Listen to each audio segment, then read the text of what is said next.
So I guess it's time to begin. Welcome. Good afternoon, everyone.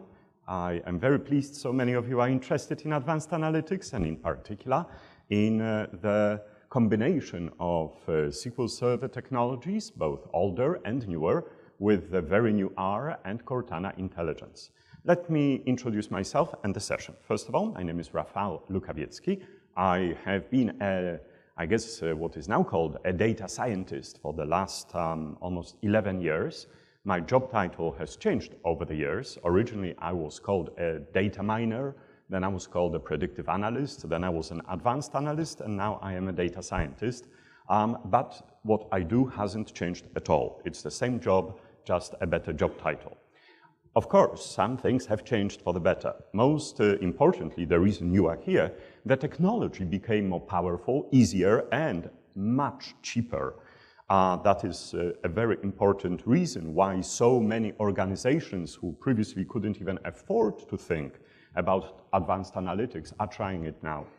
So what I would like to do in this session is I would like to actually focus the beginning of it a little bit on what I do and almost 3/4 of it on the three technologies that I use most of the time. If you have any questions that I haven't answered, and I will stay around somewhere here after the session to answer a few questions, I always welcome them by Twitter @rafał.net is at your disposal. I don't tweet often, I only tweet when I think it's really interesting. So for example, yesterday I almost live tweeted Edward Tufte's fantastic keynote at the Data Science Summit on visualizations, and then I will go quiet for a few weeks, so don't worry, I'm not going to overwhelm you with tweets. I also have email, of course, but I respond to that very irregularly, so really, if you need to get hold of me, you are better off tweeting. All right, with that in mind, I would like to introduce the presentation as well as a couple of things that you may find useful. The main objective is to show you why you should combine SQL, R, and Cortana. In other words, why I don't use just one of these technologies, but why it is the combination that is very valuable.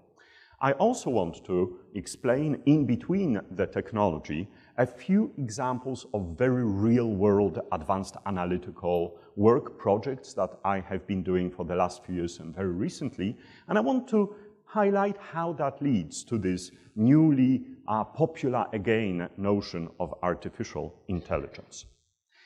With that in mind, let me point out that you can also learn an awful lot from my company, both online and in the real world. Online, I teach data science and data mining.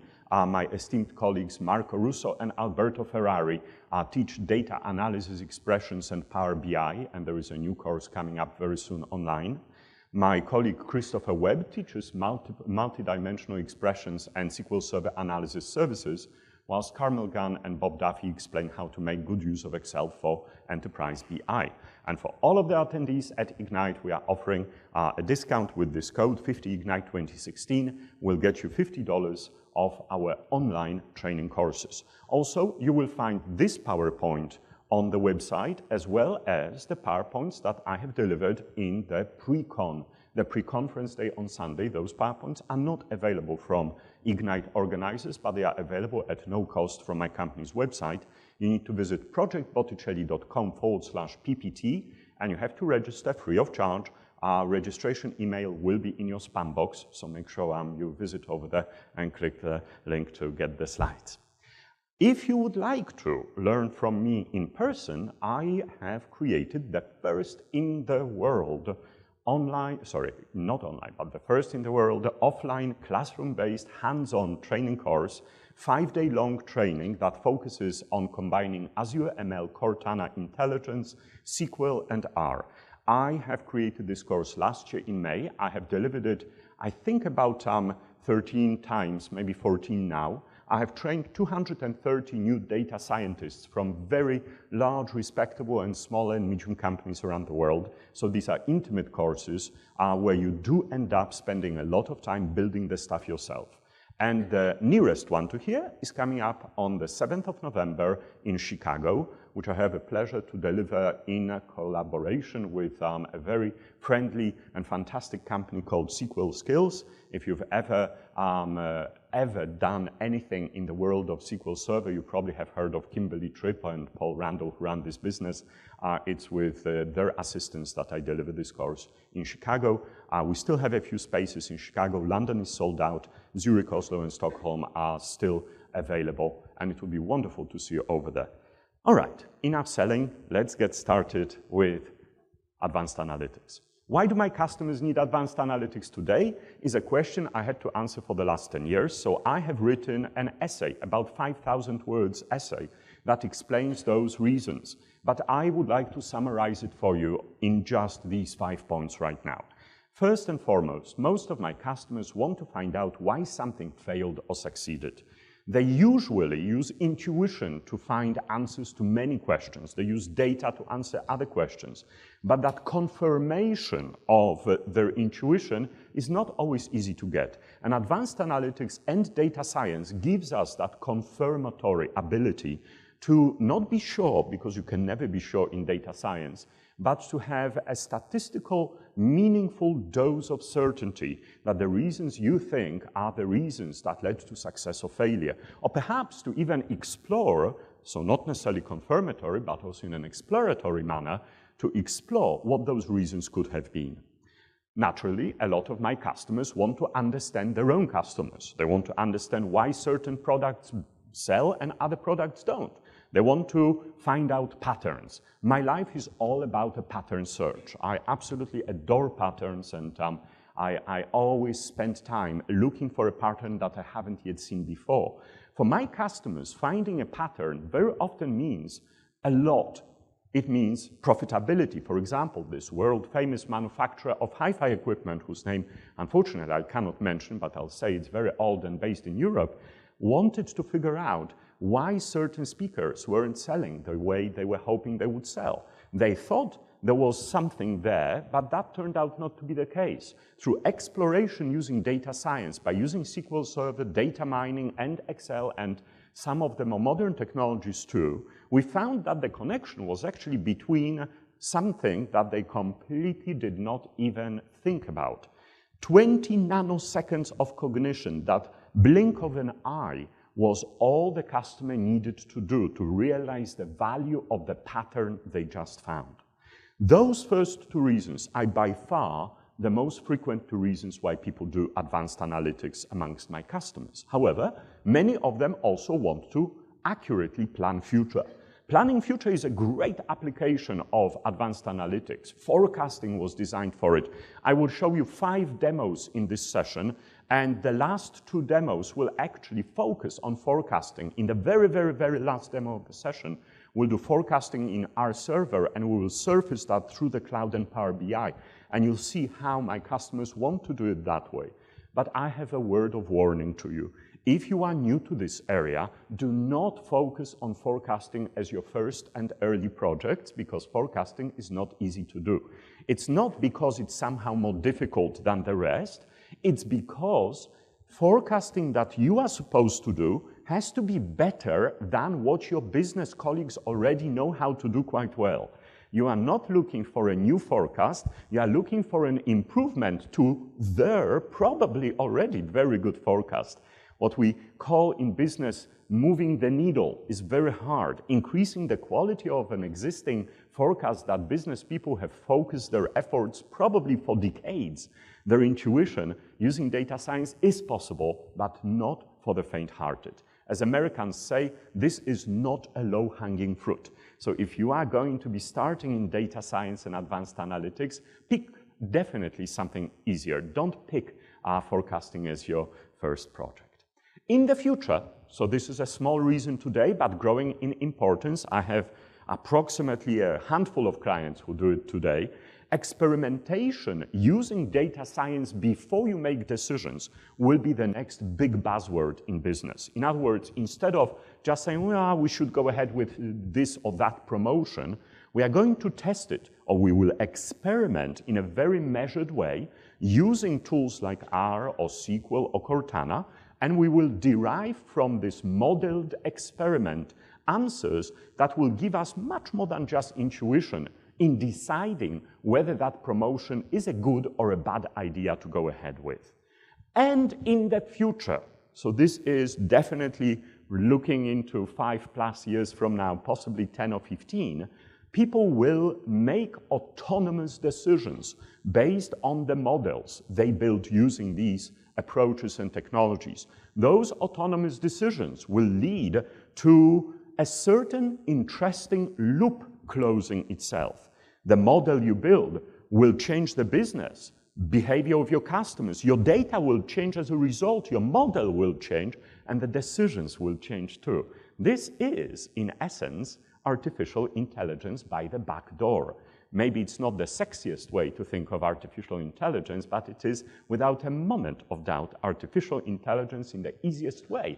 You could place it in your business in a meaningful way that will impact your business, not just make things nicer or more exciting and so on. So there you go.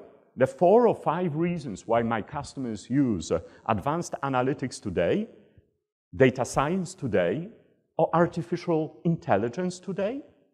Let me explain the difference. I'll do it rather quickly. You can read about it much more online and also on my website. But because we use this terminology so interchangeably, I would like it to be a little clearer. So first of all, the easiest one is advanced analytics. There is really no definition of advanced analytics. Advanced analytics is what we do when you have to acquire, prepare, basically cleanse, explore, visualize data before you do some data science on it.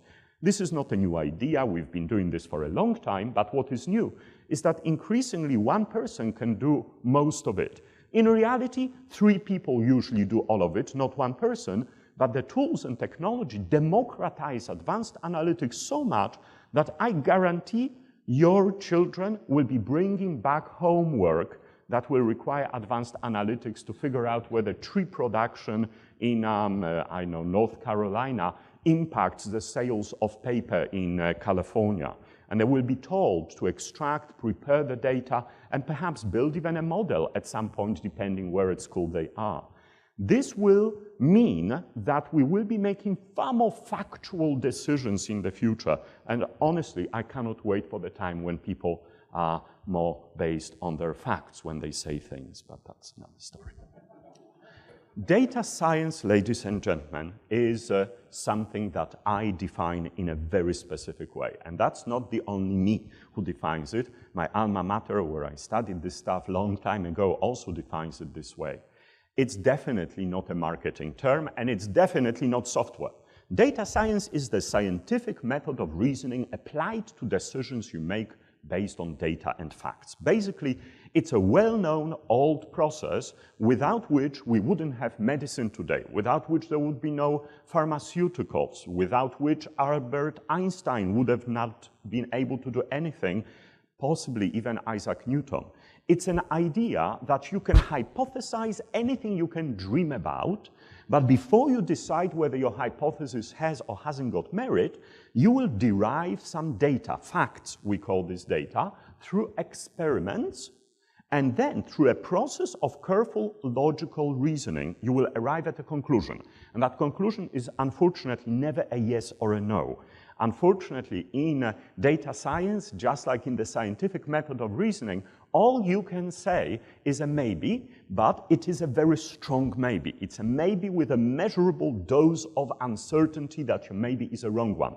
So it's a strongly maybe yes or weakly maybe yes, or strongly maybe no or weakly maybe no. And in case you think that this is just a consultant's answer, not to give an answer to the customer, it can be abused that way too. So for that reason, you have to be good at measuring how likely it is that your maybe is erroneous. And thankfully, we have tools and technologies to do that. That's one of the reasons we use tools like R, because they give us a very easy way to measure how likely it is that your proclamation is an incorrect one. In terms of technologies, data science intersects obviously machine learning and data mining, whatever you wish to call it, a fair dose of statistics, a small sprinkling of big data, and a huge, massive amount of data wrangling. Fighting with the data is what I do 80% of my time, and everybody in business says the same. never less than 60, frequently as much as 100% of my project is wasted on fighting with data. I did this thing because it's not really wasted. About half of that is very useful. We call it feature engineering. When you derive new columns from which you find patterns, the rest is really unpleasant, and it is cleansing, changing formats, aggregating, changing granularities, and so on and so on and so on. So think for a moment now. If we spend 80% of our time in data science fighting with the data, what should be the most important tool that we use in data science? Well, have a think about that. I'll tell you in a moment. Behind the scenes, everything you do is your first step towards artificial intelligence. As you build these models from the data, those machine learning models will let you, at some point, hopefully not too soon, make autonomous, so-called intelligent decisions. Those decisions will change your business. You will start giving loans to more people you should be giving them to, and not to those who shouldn't be getting the loan. You will be promoting the products that the customer is interested in, and you will spam them less, and you will increase their loyalty. As a result, the business will change, but that means the data will change, so the machine learning model will change. And when a machine learning model changes, it makes different decisions. How often do we change the model? Depends on what you do. I have customers who rebuild the model on a nightly basis. I have customers who rebuild the model on a quarterly basis. I have customers who haven't rebuilt the model for a while, and I usually frown upon that and remind them that they should do it, but that's another story. It's kind of amazing that sometimes these things still work. I actually have one customer who is not updating the model isn't working, the model is broken, but they are still using it because they feel it's working for them. I'm not going to tell you which customer is that. This is somewhat pathological situation. It's no better than guessing, but anyway, what can you do? What I have just described to you is an autonomous system that understands itself. It's a slow artificial intelligence, one that changes over days, weeks, or months. But that's what I think the world is ready for today. What I'm worried about is those systems where it's so fast and so quick that the human component isn't quite there. If you remember the keynote, there was a mention of human in the process. I think that's a very important part, and I'm very glad that that surfaced in the presentation. A system that perceives its environment and takes action to maximize its chance of success is one of the more popular definitions of AI, and that is exactly what you will be doing by just starting with machine learning. And if you are going to be doing this, then you need some people. A real team, real-world team, is not one person. It is a team that consists of a domain expert who knows the business, data expert who knows, hopefully, SQL, but also where all the data is in the company, and the data scientist who knows how to build the models. I have never yet worked on a real project where I didn't have at least those three people. In an ideal project, I want them to be full-time working with me. And that data expert, let me stress, is usually someone that comes from the customer's organization. Very often, there is a guy or a lady who has been looking after a data warehouse. I love finding that person. That person usually has not just the knowledge of the technology, but knows, oh yes, Rafael, there is this data point that we added maybe to the warehouse 5 years ago, could be useful for you today. If you think about a real example, well, let's say, in healthcare, a hospital wishes to reduce readmissions, well, we would have exactly three types of tasks done by these three people. The domain expert here is the hospital manager who says, Rafael, I would like you to reduce readmissions. So I ask the hospital manager, what is a readmission? And the hospital manager usually says, well, Rafael, this is when a patient comes back to the hospital within 30 days after we released them for the same reason. And this is dangerous for everybody, not to mention very costly. So they want to reduce that situation by spotting those patients before prematurely releasing them. All right, so now what does my data expert has to do? To answer the question, if we have enough data, like a row of data, with all information about the patient, the disease, the ward, the treatment, the doctor, anything that you can ethically, morally, and legally look at, and a flag at the end of this row of data which says, was readmitted, yes, no, or maybe a number of days since last visit to the hospital. If I can see these rows of data, then I, as the data scientist, can build a model. My question is there a predictable pattern that can predict whether somebody is being readmitted from the data I see? I look for the pattern. Maybe I use a decision tree, maybe a neural network. Usually, I don't use neural networks too much because they lead to the creation of so-called black boxes. Sometimes very accurate models, but ones we don't understand.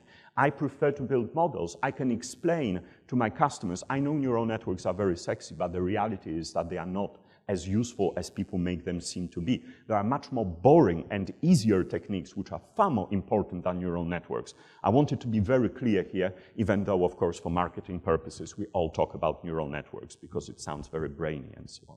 And what do? Well, I build a model, and the model starts predicting, and I go to the hospital manager and I say, well, how excited are you? I am capable of predicting when people will be readmitted. And the manager says, you know, Rafael, I'm not so excited because, yes, your model works, but it's only predicting for the obvious ones, the ones that, well, we could kind of do ourselves. So I think now, how could I change the data to make it a little bit more specific? How about I narrow the scope of the project down only to the patients that really matter? So I talk to the hospital manager. Is there a particular type of readmission that is important to you? And he or she says, absolutely. Could you do me a project for cardiovascular mortality and readmissions? No problem. Shh, shh, shh. My data expert filters the data, twiddles that, adds something else, removes something else. It's never as easy as one select statement. It's always a bit more complex than that. And now I build a model. Maybe I use a different technique and I give it to the manager. And you know what? I noticed something interesting. I noticed that the model is good, but if I were to shorten the window of time from 30 days to 2 weeks, the model would be even better. What do I mean by better, more accurate? What does it mean to be accurate? That takes 1 day on my course to understand. Okay, so at this point, my manager says, absolutely, Rafael, I would like to have a more accurate model. What do you suppose we should do? I think you should be looking at readmissions in 2 weeks, 14 days. Ooh, what a novel idea. Nobody does it that way. Everybody does 30 days. So what? Break the rule. And indeed, you will hear from the hospital manager that a readmission within 2 weeks is a much more important readmission to focus on than the 4-weekly one, because that's the really bad one. The ones when people come like in day 28, 29 are not nice, but they are, not as bad. The worst ones are really the ones closer to the date. So, wow, I've just learned something I wouldn't know if I wasn't working with the domain expert. And I give them the model, and the model starts making the decisions. And very often what happens is that the value of the model is not just that it makes decisions, but they learn something. They learn, why is this model picking on these people all the time? Let's see. If it's a neural network, you don't know. But if it is a decision tree, you look through it and, oh, wow, that's because that word is not receiving that, but this supply of towels. Let's go back and see whether there is a problem with the towel supply, and voila, we solve the problem. So actually, if you solve a problem like that, what happens next is your model becomes worse, because there is now no more patients being infected with some towel problem. So you have to accept that failure is part of your success, which is very interesting. If you do a fraud detection project, you will catch the fraud. As a result, your model has to stop working until people invent new fraud. But of course, we don't wish that on your customers. Okay, I asked you a question about 3 slides ago. Do you remember what was my question?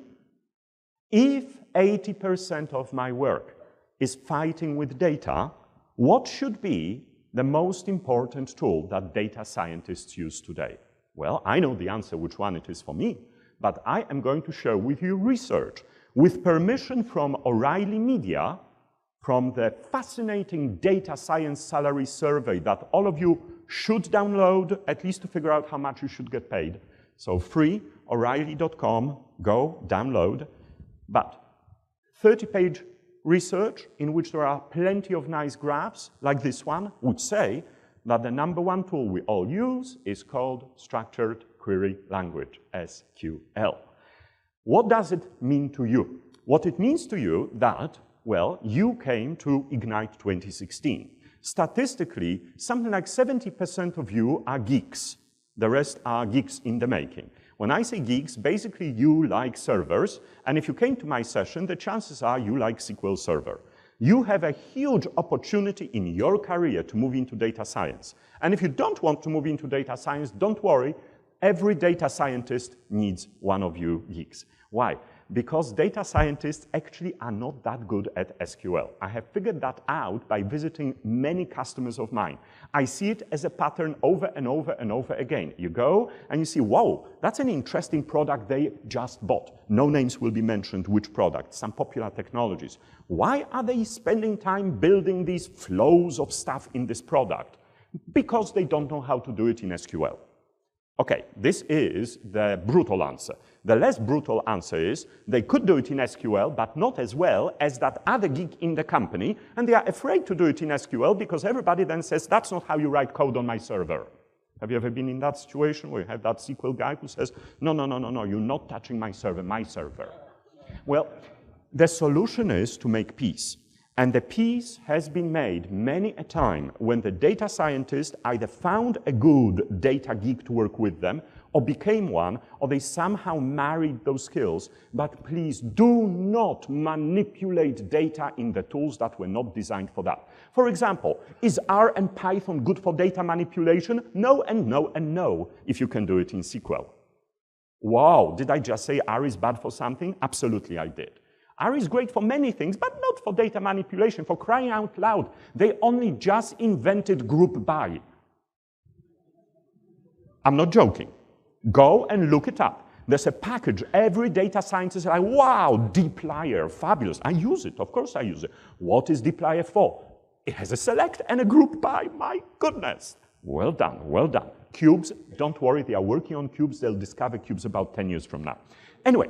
In the meantime, my point is you should use the best tools for the purpose.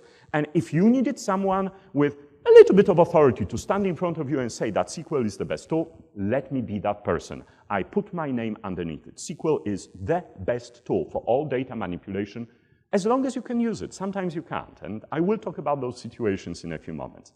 All right. Excel, we shall not even say a word about because we love to hate it, hate to love it, but we use it all the time, even if we don't say so. Why?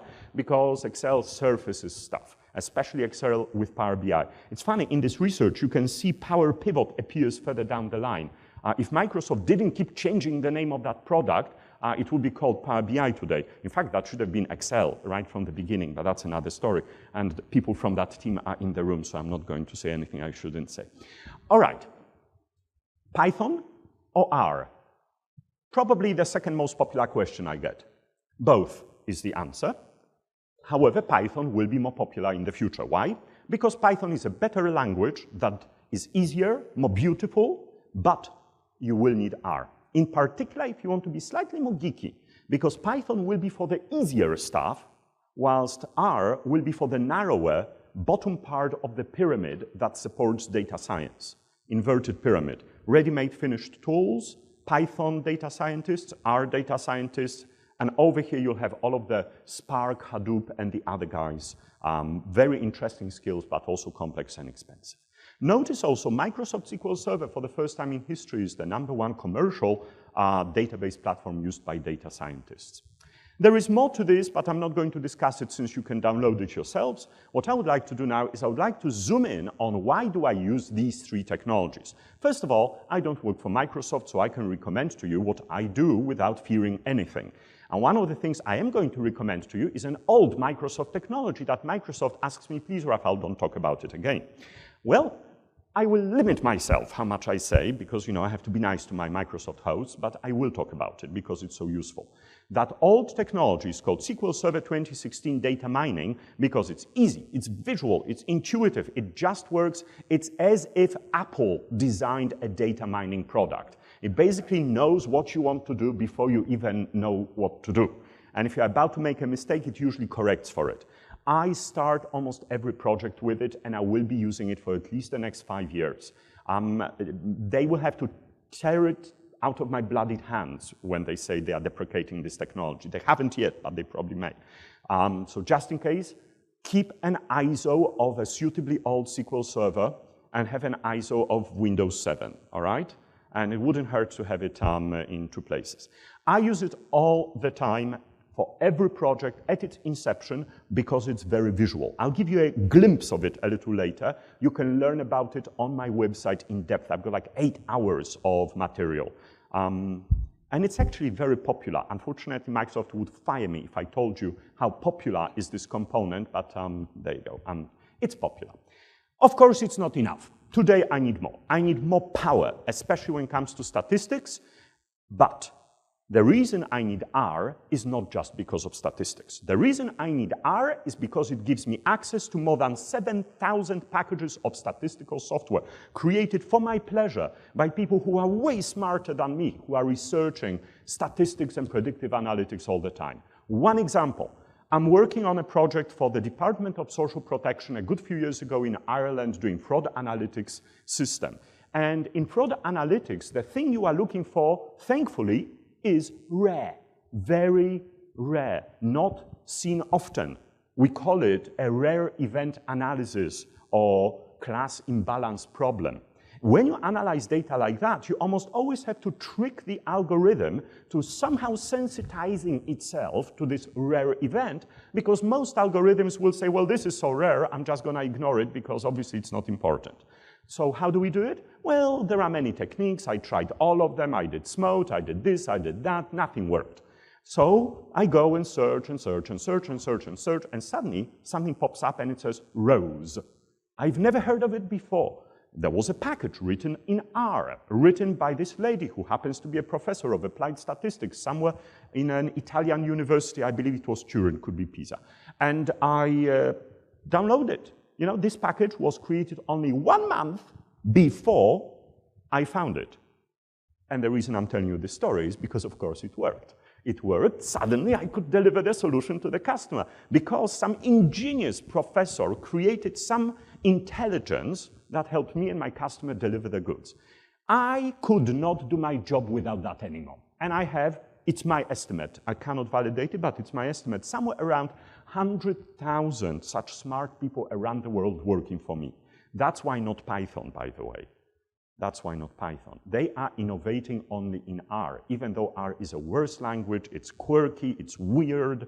Make Stack Exchange a good friend of yours even before you start it. And the other one is crossvalidated.com.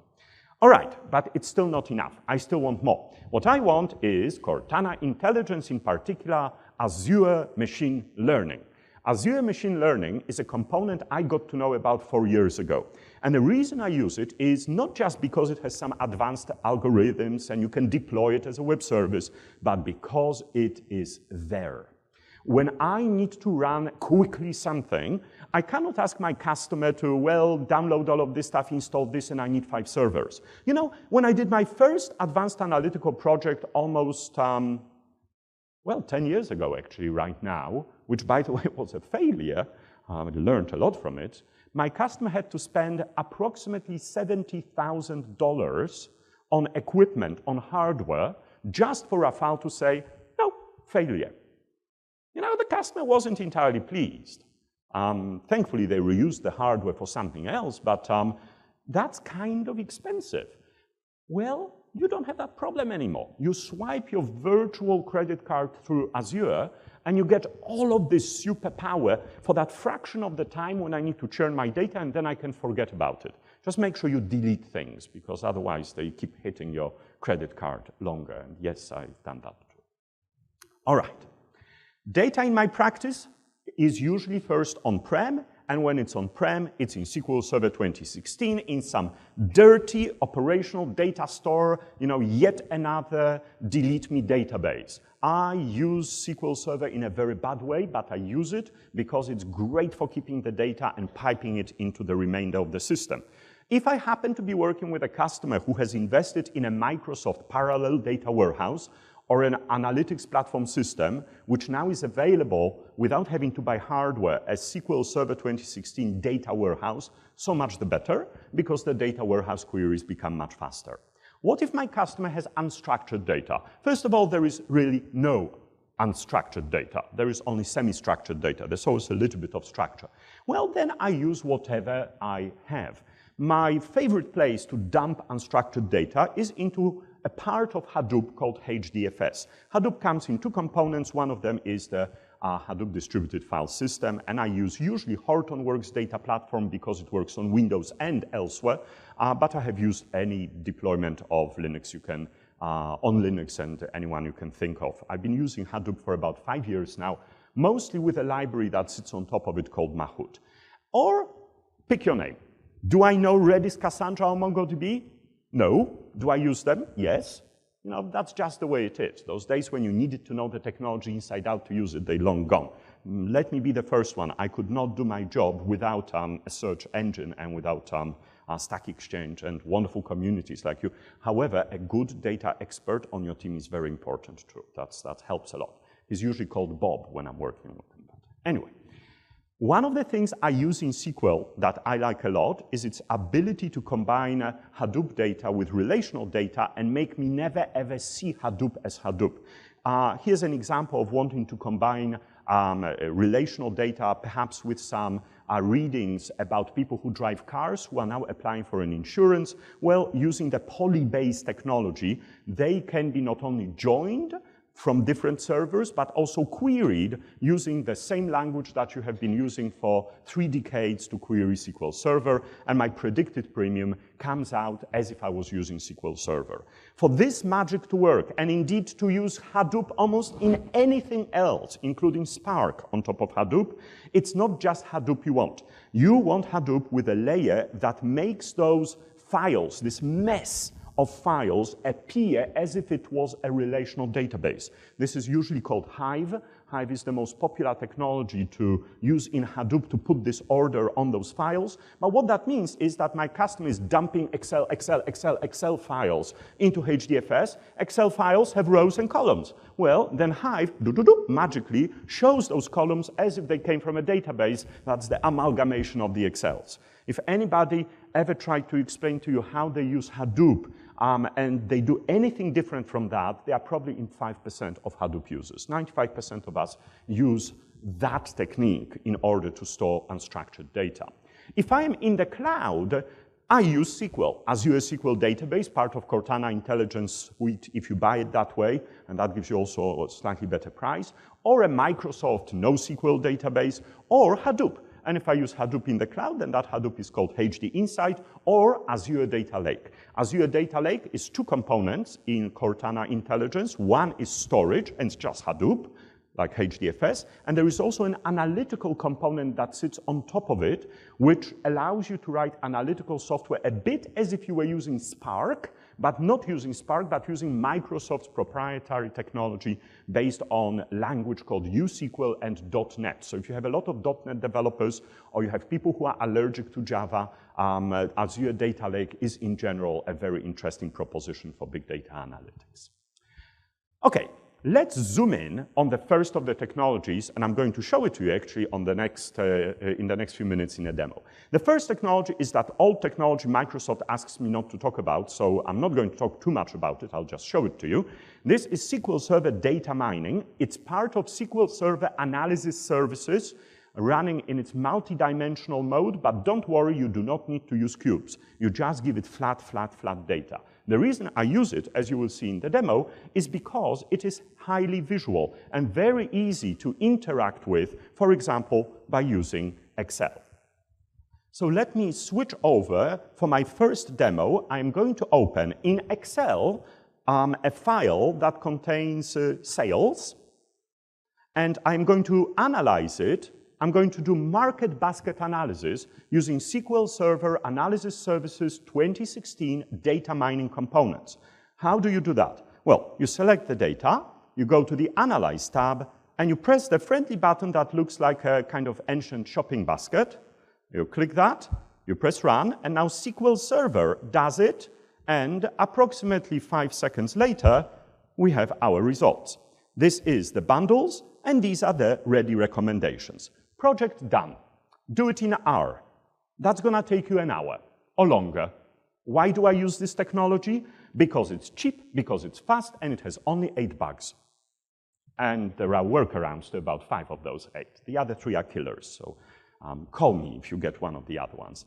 Are you stunned how quick and easy it was? You should be. Why do people not know about it? Because Microsoft do not market this technology. They never have. They've given up on it as quickly as they've given up on, all right, on Ajax, on XML, on tablets, on phones, long list. This is one of those. Okay, let's not be too critical of people who are paying your invoice. All right, let me show you the model behind it. The model behind it is fabulously rich. You will actually see why and how some people buy certain products. This is still SQL Server Analysis Services, data mining technology, showing you on a very well-known data set, AdventureWorks, why and what sells what. Let me just make it a little bit bigger. And for example, somebody comes to your store and they are interested in a hydration pack. Maybe they are thirsty. So what do you sell them? People who bought a hydration pack. Can you see that? Is it big enough? Just make it a little bit bigger. People who bought a hydration pack were interested in a water bottle. Say, if you bought a water bottle, you need to stick it on your bicycle. Would you prefer a road? Yes, road bottle cage is a good idea. Well, sir, if you are interested in road bottle cages, how about I show you our newest model of Road 750? You get the idea. This is how upsell happens in a real world, but the model is there in the data. This is how you can find pivotal products, products that matter to the business. And no, there is no better visualizer than that in your price range on the market. I made an assumption about your price range, but since you are here, I know what it is. So yeah, it is, you can do things like that. You know, how cool is that? You know, that's in itself. Of course, I can write a predictive query that will make recommendations, but this is an old technology. Microsoft says don't spend too much time on it, so I'm not going to spend too much time, just one more last demo. Here is a pattern which shows you how, using a decision tree, neural network? Microsoft had neural networks for 16 years. No, it's insane that they are becoming, but they were not that useful, so let's not just, okay, yes, they had them and a few other algorithms like logistic regression and so on. The decision tree is the one I want to show you because I told you that beauty of a pattern is that you can see it, feel it, and understand it. So let me show you what the pattern is, but what's the model? The model is trying to predict the number of purchases the customer will make based on the demographic information which is the input of the, as we call, independent variable, or the feature, as machine learning people call it. So these are my features, this is the label. All right, let's see the model. The model says that if I want to focus on people who buy 4 cars, 4-car people are labeled purple, you can see that most purple people will be the rich people. So the model tells you something you probably knew, but it confirms it, that wealthy individuals buy many products, and also not so wealthy, but still quite wealthy. But if you wanted to say, okay, Rafał, let's market to those good customers in this income bracket, could I select something else that would help me choose which ones are more or less likely to buy 4 cars or more? Sure, I could. This is on the next level of the tree. This beautiful visualizer tells me, focus on the number of children these people have at home. Because if they have 5 or more children at home and that level of education, they are more likely to be 4 or more car buyers. Can you trust it? Well, if you come on my course, I'll teach you how to read this plot, but this plot says, as you will see in a moment, absolutely yes. Those curves, known as lift charts, are saying yes, yes, yes, this is a good model. Can I use it easily? Absolutely. Even though it is in SQL Server, if you want to use it for predictions, for example, in Excel, that becomes as easy as get some data about non-customers of yours, hit the data mining tab, switch to the correct SQL Server where that database is, and then query the model, the decision tree that predicts the number of purchases, and tell it, hey model, predict for me the number of purchases, predicted purchases. And maybe if you want to predict the probability that somebody is a very valuable customer for a good measure, we'll predict the probability that they buy 4 cars. So I'm going to call it prob 4 car buyer. All right. Okay, next, finish. 4,000 predictions later, I have my predicted number of purchases. I can sort from largest to smallest, and the probabilities with which people will be buying 4 cars or more. That's as much as I'm allowed to show the old technology. So I'm just going to quit and move back to the new stuff. All right. All right, so what's the new stuff? Well, the new stuff is, of course, R. And the reason I use R, as I already explained to you, ladies and gentlemen, is because not only it gives me access to all of that fabulousness of statistics, but because of those 7,000 packages of software. So I've been using R for about 4.5 years, and I've been using it before Microsoft acquired Revolution Analytics, and it worked very well for me. So when Microsoft decided to buy Revolution Analytics and make it part of SQL Server, I was very, very pleased and very happy. Right now, Microsoft has so many variants of it. There's the R Open, R Client, R Server. There's a version that runs on top of Teradata, on Linux, the one in the cloud, and the one that runs, of course, inside SQL Server 2016. I am going to show you that in a demo in a moment, in which I will show you why you want R in SQL Server. But in case you are wondering why you need R, and you already bought my argument that it gives you access to those packages of statistical software, the other one is that this is the magic bit that, if used by someone who knows what they are doing, will give you that measurable maybe. The maybe is not, yeah, we should do that, but you will have the numbers, and you will have that dose of scientific method of reasoning in a toolkit that anybody out there who knows even a modicum of statistics will be able to validate. All right, rather than talk about it, how about I give you the third demo? This will be a very quick demo in which I show you how I validated whether a certain customer of mine has made a good or a bad decision. In a moment, I'm going to show you real data from a real project with real code. I cannot give it to you, but I can show it to you with customer's permission. The customer was in healthcare, and the customer decided that patients who suffer from dementia stay longer in hospitals, and they wanted me to validate that. So how did I go ahead with my validation? Well, first of all, I used RStudio. This is a free open source tool that works wonderfully well with the Microsoft R server, which I am, of course, using right now.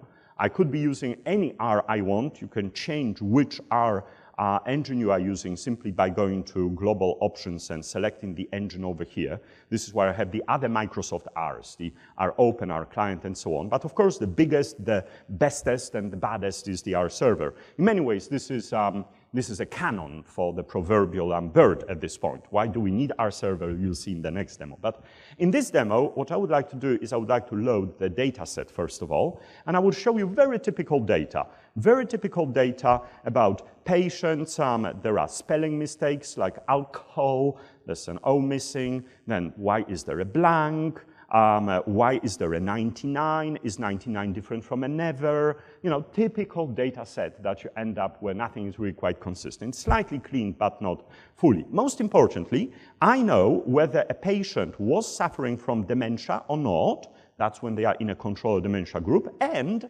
I also know how many days they stayed in the hospital. So what will I do? My first thing that I will do for this customer is I'm going to try to visualize the difference in the length of stay. Using a function from, I need to load the ggplot2 library, which everybody uses for visualizations in R. Using a ggplot2 qplot function, I'm going to plot for you a nice little pair of box plots. Without explaining how to read box plots, the box plot shows you the median, and it shows you that the median, the average, think about it as an average, that the average length of stay for patients with dementia is higher than the average length of stay for patients who don't have dementia, which is why the customer, I suppose, contacted me. So, are we happy? Are we going to say to the customer, bravo, well done? No. The reason I am using the box plot is because I want to show you something. Look at those notches, this thing and this thing. This is why we use a box plot. When you visualize data such as time, length of stay, profit, and so on, and you want to say that there is a significant difference, those notches must not overlap. That's why they are there. If the notches overlap, I can stop right now and I can tell the customer, I am so sorry, my dear customer, yes, you are seeing a difference, but that difference is not statistically meaningful. Now, I can be wrong because you are never sure, but the probability that I am wrong making this statement is very, very low. And I explain how to calculate these probabilities, of course, on my course. At this point, the customer comes back to me and says, Rafael, but I want you to find anything useful in this data. I say, oh, dear, dear. This sounds like data dredging. If you've ever heard that term, data dredging is when the customer doesn't get the answer they wanted, they ask you to find the answer that they like in the data they gave you. Statistically speaking, that's not something you should be doing, but that's something that unfortunately people do, so I have to be very careful. By the way, in the big data world, that's what people do always. They start with the data and then they say, well, find me a question. No. Okay. All right, I'll help you find a question. All right, so what did I do? The customer wanted me to find something.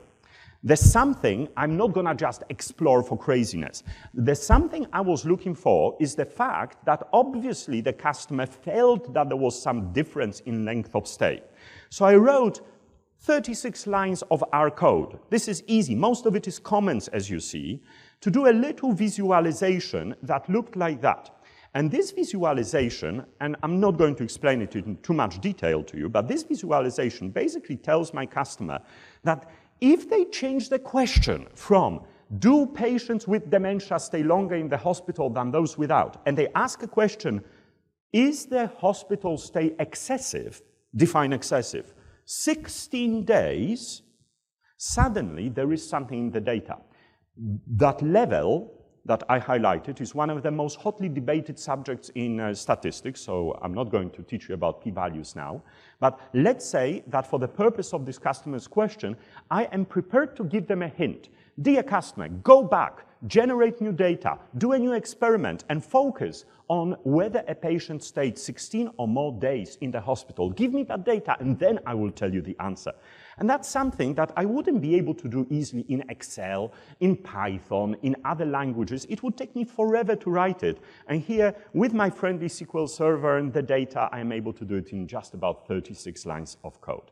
Well, that is one of the reasons I use R and SQL Server, but of course, this is a very simplistic use. That wasn't big data. That was just very straightforward analysis. Well, what if you want to work on big data? What if the customer has 10 million rows of data? R will not cope with it. Normal R, if you are lucky, will give you an out-of-memory error. If you are lucky. Most of the time, it will look up your computer, blue screen if you have some faulty memory chips. It's a good memory test, but it will not give you the answer. So what do? Well, you either write your software in some horrendously old-fashioned way where you need to know about threads and cores, and it's kind of like we used to write software in the 1990s, if you remember, thread safety. Anyway, no, nobody does that. What you do is you spend some money and you get yourself R server, or maybe that limited version of it called R client, and you get parallelism, performance, scalability, and you don't need to move the data. It sits inside SQL Server. So rather than talk about it, let me show you. This will be the longest demo that you will see in this presentation. This is demo 4 out of 6. 5, did I say? I have 6 demos. I don't know. In this demo, I will show you how to do analysis on a 10 million row data set on my tiny little laptop over here, and I will show you something that wouldn't finish and then something that runs in fairly reasonable amount of time. And you may have some extra fun over here because sometimes this demo fails. When this demo fails, I have to reboot my computer because it fails because I'm going to do something I shouldn't do. I'm going to do the thing that cannot work because it kills the computer. So what's the deal? The deal is I'm going to stop it in time before it kills my computer. But sometimes I don't manage to stop it in time. And that's the fun part when the demo crashes. Okay, so we'll see. All right, let's see. First of all, I'm going to run this code. This code, let me just make sure everything's good.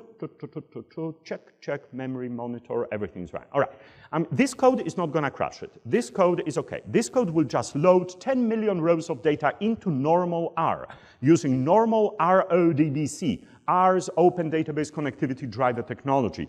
ancient technology for connecting to any database in this galaxy. The data is coming to R, and in a moment, I will be able to show it to you. It will take approximately 25 seconds to read this data, which is of course slow, but you know, who cares? Oh, 23 seconds, lucky day. Okay, let me show you the data. Let me show you the data. The data is here. This is the 10 million rows representing people who took mortgages. Now, I have to be very careful. I cannot touch the scroll bar. If I touch the scroll bar, that will kill the computer. So I'm moving the mouse away from the scroll bar to show you the data.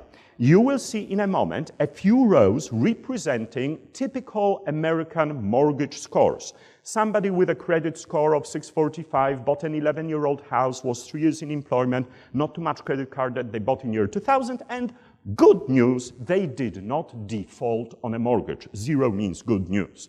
The question is, can I predict from this data who will and will not, or who is or is less likely to default on a mortgage? Well, to do that, I am actually going to build what's known as a logistic regression model. This model will never finish building itself. So I'm gonna run it, but I'm not gonna be paying attention to you very much because I need to figure out when to kill it before it kills me. But I'll just explain it very quickly. This symbol here means as a function of. As a function of what? Predict default as a function of house age, year of purchase, credit score, years, employment, credit card debt. Basically those columns you've seen.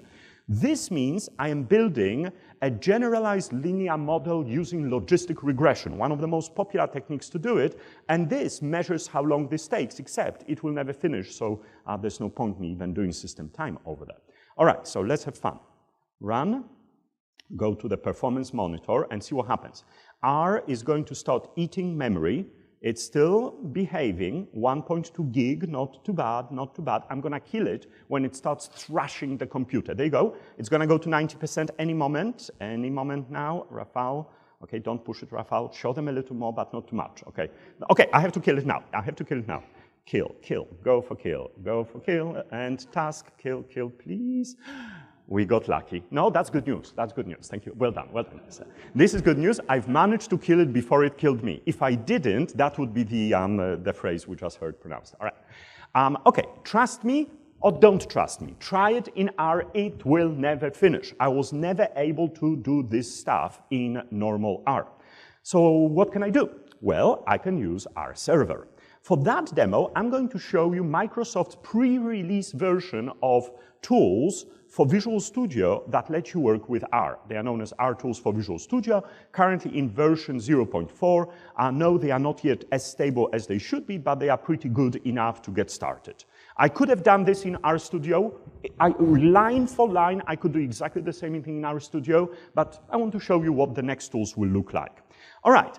So what are we going to do? The first thing we are going to do is we're going to specify where is the connection to our SQL Server. That executed on my R server very quickly. As you see, I'm using Microsoft R Server, and I pointed to my local server, which is why server name begins with a dot, // because it's a semi-Linux product, so every backslash has to be escaped. The database is mortgages. The table is more default. Word of advice, do not do select star because select star cannot be parallelized. That's why you are better off specifying the columns because it can parallelize it in SQL Server better. And this means, of course, Windows authentication, integrated authentication mode, one of the nice features of SQL Server. I don't need to pass usernames and so on. Alrighty, I created a connection. Now I'm going to read and summarize this data. Observe, functions begin with letters Rx. Rx is a Microsoft replacement in R for a well-known functions. For example, instead of summary, we have Rx summary. Why is it prefixed Rx? Because it uses the parallelizable external memory algorithm architecture, which is the fundamental component of the R server that lets R work with enormous data sets without ever using too much memory. So, using those functions, I am now reading the entire data set. How? From SQL Server, data is flying to my R server. I am not analyzing in SQL Server. I should be, and I'll do that for you in a few moments. However, because I want to show you that this would work even without doing it in SQL Server, we are going to run that logistic regression right now. Now, this unfortunately will take 2 minutes, so for that reason, I'm going to tell you a story while this is happening, and the story will begin with just pointing out that this is exactly the same stuff that we've done a few minutes ago in the normal R. Predict the risk of default. You know what that symbol means, as a function of house age, year of purchase, credit score, years of employment, credit card debt, and so on. The only difference is that I'm using rxlogit, another Microsoft function that is much better behaved in terms of its memory utilization. Why does it take 2 minutes? Because it needs to read the data 100 million times, and I am doing it in a fairly inefficient way. I am still doing it locally in an R server, but the data is flying all the time between SQL Server and R. So, takes a while, but look, it's barely using any memory. It's using like 600 megabytes for SQL Server, and the R host is barely breaking a sweat at something like 120 megabytes. So not very time efficient, but certainly doable. And when it finishes, you will appreciate the value of being able to do it in 2 minutes. 2 minutes is much better than never finishing. How much better? Infinity times better. But it's not good enough. And also, it's not good enough if the data set was much larger. So what I'm going to do for you in a moment is I'm going to cache the data. In a moment, using these 3 lines, I'm going to create a locally cached fancy file called mortdefault.xdf, which will contain a replica of all of that data from SQL Server. Does it mean he's doing it in SQL Server? No, he's just showing off another technique. That is sometimes a good choice to consider because it can be very, very fast. Once I have this cached version of the data, just like before, I will build for you logistic regression, and you will see that it will finish faster. But there will be a price to pay for that convenience. And the price to pay for that convenience is that I'm going to have to copy the data out of the safety and security of the database. And a lot of people are unhappy when you do it in an organization today, especially with sensitive data. So there you go. I'm not lying. 135 seconds, better than infinity, but still we could improve on that. So let's get going. With those 3 lines, I have now started reading the data. It will take about 15 seconds, 14 seconds or so, to copy the data into a local file called mortdefault.xdf. That data, once it's copied, will allow me, there you go, 14 seconds, to build logistic regression a bit faster. How much faster? Look. Wow. That is why Revolution Analytics were in business. They invented this XDF format. They created technology for doing incredibly fast compute, even on a somewhat old laptop, on a very large data set.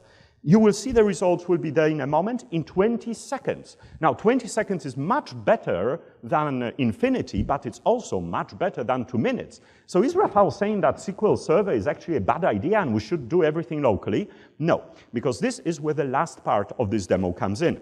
In the last part of this demo, I am going to create what's known as a compute context in SQL Server. I'm saying, now I want to be doing the computations on my super duper SQL Server. But you could have done that if you wanted on a Hadoop server. It would be Rx in Hadoop, Rx on Teradata, Rx on anything you've got out there that has computational ability. All right, I created the compute. I must switch the context, and that switches the context. From now on, everything I do executes inside SQL Server. If you want to go back and run locally, this would let me go back to the local context with all of its advantages and disadvantages. All right, let's do the logistic regression. Will it be faster or will it be slower than what you have seen before? Well, some of it will be faster, some of it will be slower. And my point is that I want you to understand why. I don't want to give you some demo where he pressed a button and things spat out in a second. I want to give you a real understanding of the advantages and disadvantages of how you combine these technologies. First of all, the reason you see nothing happening now is just because it will not report anything until it's finished.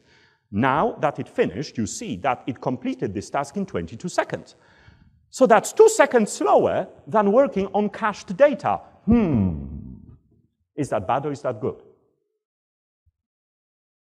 It's significantly better because don't forget the 15 seconds for transferring the information into the cache. So we are comparing not like for like, it's 22 versus 35. And I'll tell you more. If your computer was bigger, and especially if your data was bigger, this would be quickly outpacing what you can do in a cached version because there is only so much that you can cache. Basically, look at this, task numbers. Every task number is one of my 10 worker nodes. Why 10?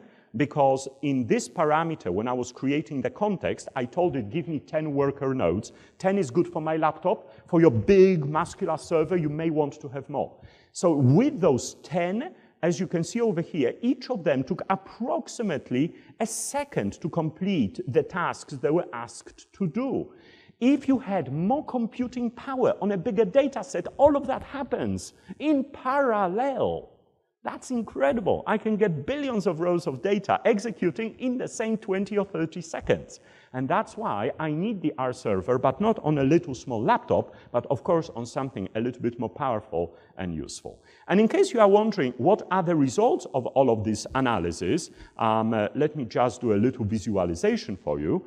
The results are that it's very interesting to look at the age of the house at the moment somebody purchases it. Our logistic regression model says that the coefficient of house age is meaningful for houses purchased from approximately 11-year-old to 35-year-old. So if you are building a predictive model for scoring people's creditworthiness, do observe whether the age of the house is between 11 and 35 years of age, because it will enable you to build a more accurate prediction. And vice versa, if the age of the house is smaller than 11 or greater than 35 years of age, do not include this in your analysis based on the data I have shown you over here. Your data, of course, may vary. Oh, I forgot to show you the memory monitor.